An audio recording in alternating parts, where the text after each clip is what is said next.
BRS working president కేటీఆర్ని arrest చేస్తారనే ప్రచారం జరుగుతుండగా సోషల్ మీడియాలో కేటీఆర్ ఘాటుగా ఓ పోస్ట్ చేశారు.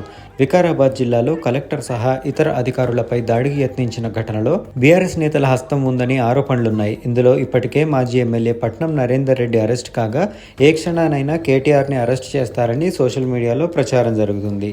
ఈ నేపథ్యంలో కేటీఆర్ ఒక పోస్ట్ చేశారు. నీకు ఓటేసిన పాపానికి ప్రజల భూముల్ని కాజేయాలనుకోవడం కుట్ర కాదా? నీ అల్లుడి కోసమో అన్న కోసమో రైతన్న నోట్లో మట్టి కొట్టడం కుట్ర కాదా? రైతుల జీవితాల్ని రోడ్డుకు ఈడవడం కుట్ర కాదా? నన్ను ఏదో ఒక కేసులో నువ్వు ఇరికించి అరెస్ట్ చేస్తావని ఎప్పుడో తెలుసు అని రేవంత్ రెడ్డిని ఉద్దేశించి ఒక ట్వీట్ చేశారు.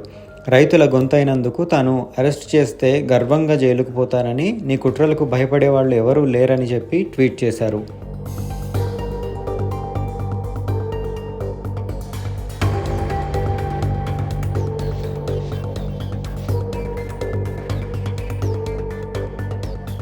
చేసుకో అరెస్ట్ రేవంత్ రెడ్డి, చూద్దువు గాని నిజానికి ఉన్న దమ్మేంటో అని కేటీఆర్ ఎక్స్లో పోస్ట్ చేశారు.